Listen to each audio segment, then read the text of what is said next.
Welcome to the Power of Owning Your Career podcast. I'm your host, Simone Morris, and I have a passion for empowering others to take responsibility for their careers. Yes, I've written several books on owning your career and am loving hosting this podcast. This podcast is for you if you're willing to make a shift to the driver's seat in your career. We feature leaders who inspire, empower, and motivate you for consistent career action for results.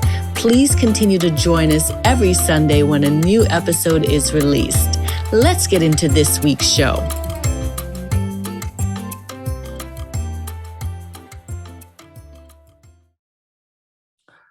In this episode of the Power of Owning Your Career podcast, I speak to Adam Smiley Poswolsky, who is a workplace belonging expert, motivational speaker, and author of The Quarter Life Breakthrough, The Breakthrough Speaker, and Friendship in the Age of Loneliness. Adam regularly speaks at Fortune 500 companies and has advised heads of states and foreign leaders about millennial talent, multi-generational engagement, and fostering belonging in the digital age. His TED Talk on the quarter life crisis has been viewed over 1.5 million times. And he's spoken in front of 50,000 people in 25 countries. Adam is very modest in our conversation, very humble, I might add. His work has been featured in New York Times, The New Yorker, Washington Post, Fast Company, CNN, the World Economic Forum, and as we talked about on the podcast, the Harvard Business Review. And just a great interview with Adam about how he makes a pivot from really realizing that he was not on the right career path for himself and decided through an impactful program, which we'll share in the show notes, that he was going to make a change. He got the accountability he needed. He had a plan and moved 3,000 miles across the country to start a new career path. I know you will enjoy this interview with Adam. I certainly did. And I'm inspired by his career body of work. Learn what Adam would call his career, what book title, he has a good one, that he would call his career body of work. So I know you'll enjoy this episode. And without further ado, we'll get right into that episode. Enjoy. And by the way, if you enjoy the episode and want to continue the conversation, head over to LinkedIn, and we have a group there for the Power of Owning Your Career. You can continue the conversation, and actually you can leave us a note and tell us, what was your favorite part of the interview. All right. Thanks so much, and enjoy this episode of the Power of Owning Your Career podcast. Welcome to this week's episode of the Power of Owning Your Career podcast. I'm super delighted to have with me today author and speaker Adam Smiley Poswolsky. I hope I said that correctly, Adam. Adam, welcome to the show. Thank you for having me. It's great to be here today. Awesome. I was saying to Adam, listeners, behind the scenes, I was saying to Adam that I have been following his career for a while. And sometimes you see people on social media and you feel like you know them. And so it's nice to have you here to talk about your career. So, this show is about being in the driver's seat for your career. And I'm wondering, have you always been I feel like you're in the driver's seat right now, Adam, to be honest. You were in the Harvard Business. You've done a lot of great things. I feel like I'm you're in trying the to be, yeah. I don't really love drive. I'm not a big driver. I don't really love driving so much, but I'm doing my best to stay in the lane. Oh, okay. But yes, I am. But I wasn't always. I definitely wasn't. I think for me, my first book is called The Quarter Life Breakthrough. And I was kind of, in my late 20s, right around the age of 30, going through a pretty brutal quarter life crisis, which many listeners may be familiar with, in your early 20s or late 20s, or even in your 30s or later. this kind of period where you're like, what the hell am I doing with my life? Yeah. And so right around, 2012, I was definitely not feeling in the driver's seat of my career at all. I was living in Washington, D.C. and working a job for the federal government. at a great organization, a great agency. But I just really didn't feel like it was the place for me. And I had this feeling of kind of going to work every day. I was wearing a suit and tie and just kind of realizing like, this isn't where I want to be. And I would have these panic attacks at night and kind of, I got shingles on my side, which is a nerve disease related to stress that's common among people over the age of 70. And just this sense of like, hey, yeah, like this looks great on paper, but this isn't where I want to be. And if you're starting to feel kind of physical pain related to your job or your career, or kind of your life, that's generally a sign that something's up. Yeah. Right? You got to listen to the body. And I think it was hard because, it wasn't like I was, doing something awful. I had a good job. Had a salary. I had a, good job on paper. Other people were very impressed with it. It just wasn't the right fit for me. And I think you get to the age of, I was almost 30 at the time and you're like, wait, what's wrong with me? Like, how can I be almost 30 years old and not know what the hell I want? But I think most people spend their whole lives that way. Right.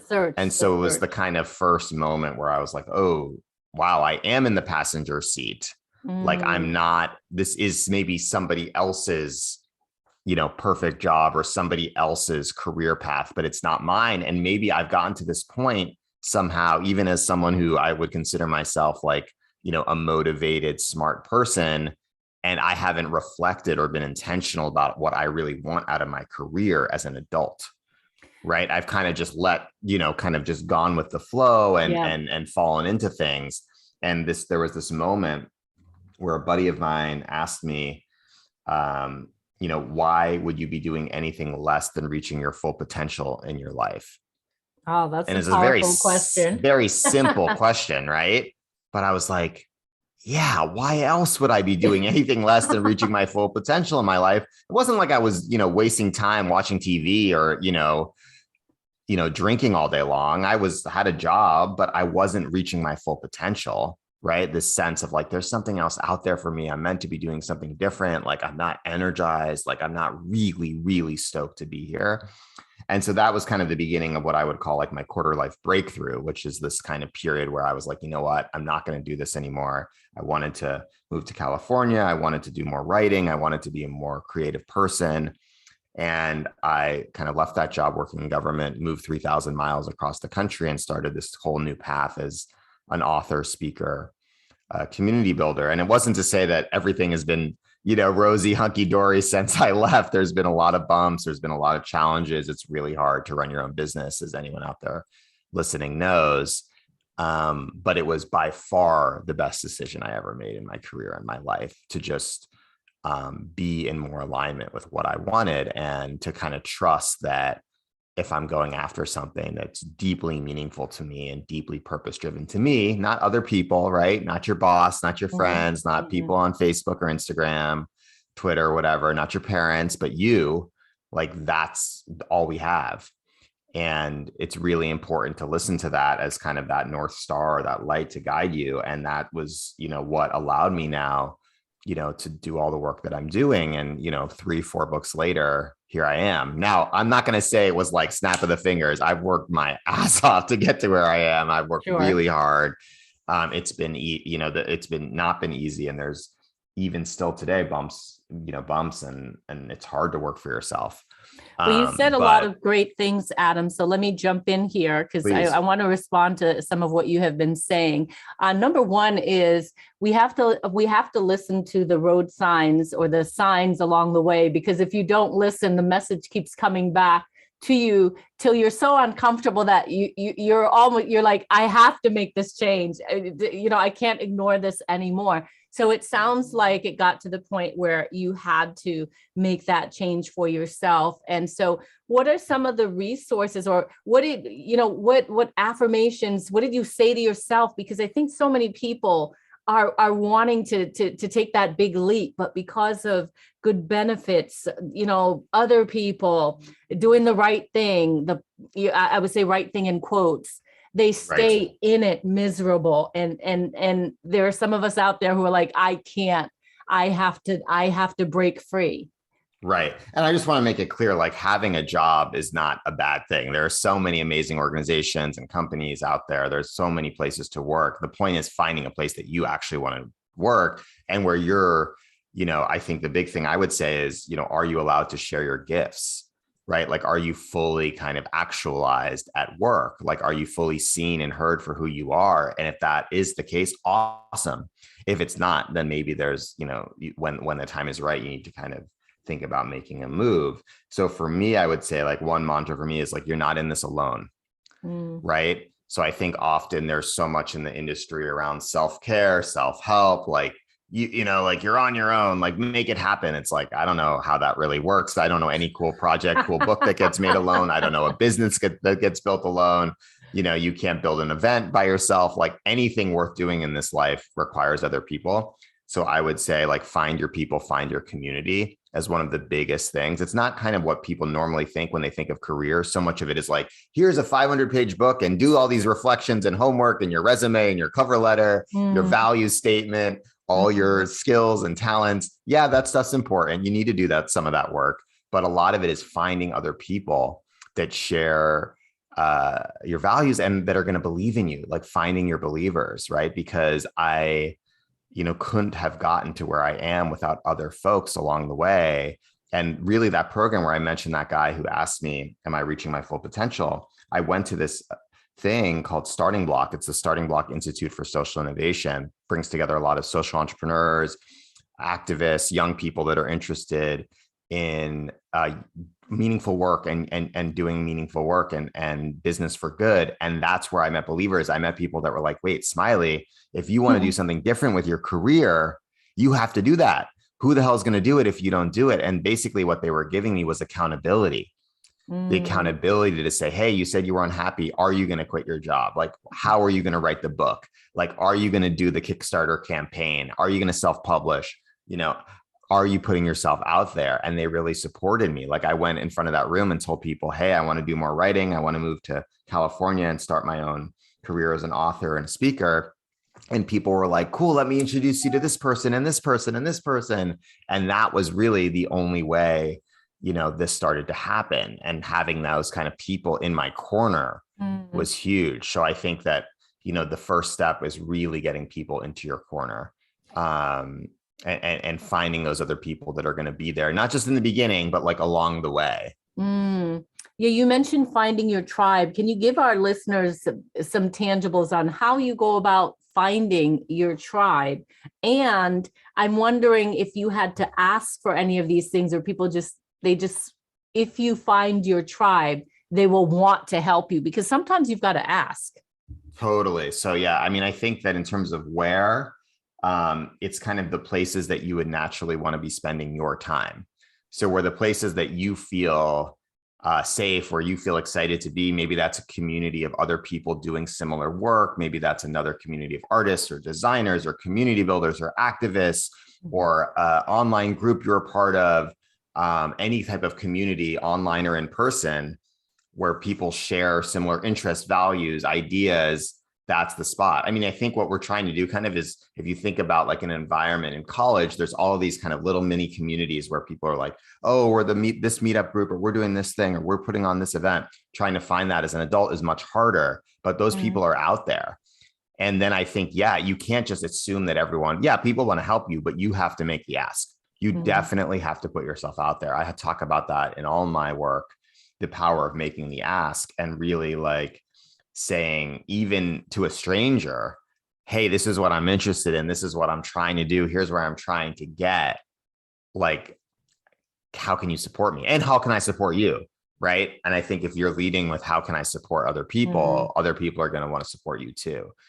I tell a story of someone I met in San Francisco. He came up to me on a bicycle one day and was like, hey, my name's Bernat. I'm from Spain. I'm looking for a UX design job here in the Bay Area. Do you know of anything? And I was like, who the hell is this guy? I'd never even met him before. He's just somebody on a bicycle. He was from Spain. He wasn't even from the United States. He was from a different country. And I like kind of tried to ignore him at first because, talking to random people on a bicycle is not always the best idea. He kept kind of persisting and we got to talking. And then eventually I posted on Facebook, hey, I just met this guy from Spain. He's looking for a design job. It led to him getting, a job at this company in the Bay Area, which ended up selling for lots of money to Yahoo. And he made a lot of money in equity. I And hope he now gave you a kickback. I hope he gave you a no, kickback, I Adam. didn't want a kickback. I was just, kind of saying, hey, like that's a story. That's the power of making the ask of like, you don't know what's going to happen. Now, some people might ignore you. I'm not going to, every time you talk to a stranger, they might just ignore you or look at their phone or say like, get out of here. Or like, I already helped 3 people this week. Like you're too late. Sorry. But some people are going to say yes. Some people are going to want to listen to you. And that's the point, that especially as you kind of, have something to, he was also had his skills together. He had his portfolio together. It wasn't like, I want to be a designer. I've never designed anything in my life. Right. No, he was like, I want to be looking for a design job here. I can back it up and I'm good at what I do. So you have to have that too, like, I don't think let's not be, fake about this. Getting to where you want to be requires really working hard and requires a lot of skills and practice and time and patience, but also putting yourself out there and finding other people, finding believers, finding people that can support you. Wonderful. Well, we are going to take a quick break. And when we come back, I want to ask you about your formula for owning your career and resources that have helped you to sustain this new path that you're on. Great. Be right back. Hi there. I hope you're enjoying this episode. This interview is amazing. I do so love it. I want to just jump in and let you know a couple ways that you can work with me. First of all, you can always go to connectwithsimone.com and it will give you the opportunity to get to my books, website, etc. If you want to sit down and have a conversation about your career directly, you can go to careerbreakthroughcall.com and book a free 30-minute call with me to talk about, what's happening in your career. Do you need help with building your confidence? Do you need help with identifying strategic relationships that you need for career success? Do you need help building a career plan? Whatever it is, I'm sure that I can help. So do go to careerbreakthroughcall.com and set up a time for us to have a conversation. Again, it's a free 30-minute call to have a conversation. That's it for now. Let's get back to the interview. First of all, Adam, I just want to say that you are such a storyteller. I have been enjoying each story that you have told. It's so interesting. And anyway, I said before in the last segment that when we got back, we would talk about, what are the key ingredients, or from your frame of reference, what is your formula for owning your career? Yeah, I love that question. I'm trying to kind of think big picture here. I mean, I think that for me, it's really this, I would say, can I swear? Can I say shit? This shit takes time, keep going. Or this stuff takes time, keep going. You can edit that out if you want. This stuff takes time, keep going, right?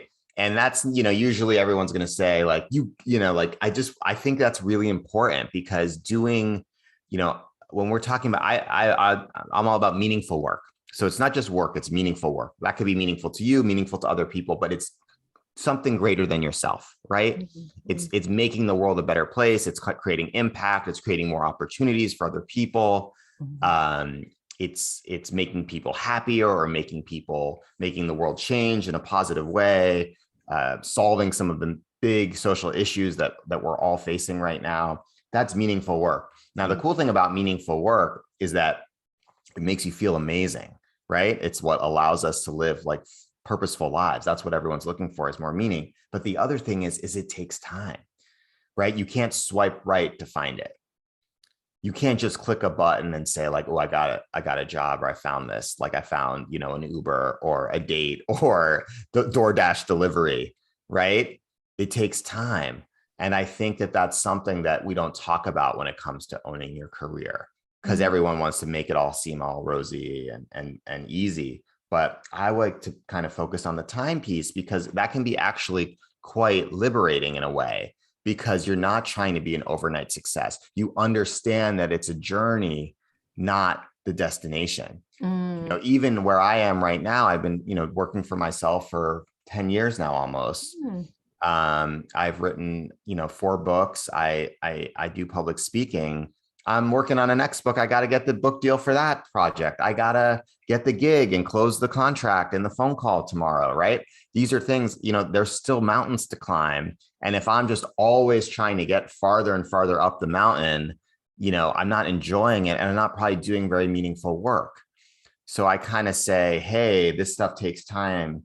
Keep going, because it allows you to have this philosophy that owning your career means enjoying the journey, right? Enjoying the moments where you stumble a little bit, enjoying the rejections, right? You mentioned I just got published in Harvard Business Review last week, which is amazing. I'm so proud of myself. It's taken me 5 or 6 years of pitching. But if I had just been miserable the entire time of that, what's the point, right? So I had to kind of say, oh, okay, I got rejected. What happened? Okay, something wasn't working. All right, I'll tweak this, or I'm not ready, or I don't have the qualifications yet. That's cool. But I'm going to enjoy the process of writing these articles and pitching and building it up. Because I think if you don't, you get to a place where you're like, what have I been doing? I've just been miserable the whole time. Right. So I think owning your career means like owning the journey too. Owning the experience of kind of, hey, there isn't just a destination here. Everything is a learning opportunity. I'm going to enjoy the conversations with people. I'm not just trying to get to some place and sit in some chair or have some title and it's all going to be good. Because that day, unfortunately, I don't think for most people ever comes. Because no matter what, you've got more to do, more challenges, and you've got to enjoy it as you go. So that would be really my tip. I don't know if it's a tip, a mantra, a hack. I love that. I love that. And it's a level of maturity to be able to digest rejections and reframe them next opportunity, for the no, or and so I wonder what resources you have leveraged to really build yourself up, to sustain yourself for this journey you're talking about, to enjoy it. There has to be resources that build you up to continue the journey. Yeah, I mean, there's a lot of great books. I have a ton of career resources on my website. I think, books are amazing. Podcasts are amazing. For me, though, it's community. So, for example, I'm in an author group of other like-minded authors that are all trying to publish, and kind of we share resources on, talking to agents or getting a book deal or struggling with the first draft or marketing a book, all of those things. So finding little communities, and there are many out there depending on where you are, what you're looking for. But I also mentioned that program Starting Block. That's been really big for me. I would recommend that to anyone that's a career changer or looking to do meaningful work. Programs like that, I think, are great. And I have a whole list of other career resources on my website if you go to smileyposwolsky.com. But that's been really helpful to me. Conversations with other people. So kind of really finding other people going through the same journey that you're going through, and maybe other people that are quitting their job, or other people starting a new business, or other people trying to become a chief of staff at a company, whatever that looks like. Cohorts and communities of people that are doing similar work, I would say are pretty important resources for me. Awesome. We'll be sure to share your website in the show notes as well. Tell our listeners the website again, please.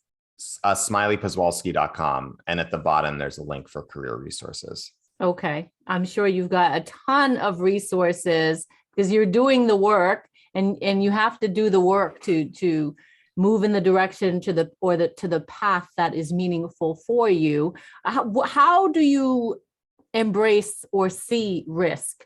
Because it's pretty risky to quit your job and go across the country 3,000 miles, you said in the beginning of the interview. So what would you say about building an appetite for risk? Yeah, I would say baby steps, right? You're not kind of going from 0 to 100 in a day, right? It's kind of little things. So, I did make that leap, but it took a lot of time. I was scared. I didn't, barge in the next day to talk to my boss and say, I quit, I'm out of here. It took me a lot of time to save up money to do that, to really get the courage and confidence to do it. And even as I've gone along, it's been about little things, a blog post here, a meeting here, a conversation here, connecting with another author here. So kind of baby steps and celebrating those small wins along the way. So I really recommend when it comes to fear, rejection, risk, to experiment with little things, right? Mm-hmm. Like not to go immediately, that's it, I'm out of here, I'm giving up all my money and I'm moving to, moving across, moving to France. Like, all right, cool. But like, take a deep breath. Like, what about just setting up one coffee meeting, right? Setting up an informational interview, reading one book by somebody that's in your field, listening to a podcast, writing a blog post, right? Like the very little things. And then those start to build up over time. I think it makes the risk less intimidating and more manageable. I have to say, when I hear baby steps, I immediately think of Dave Ramsey and his baby steps program.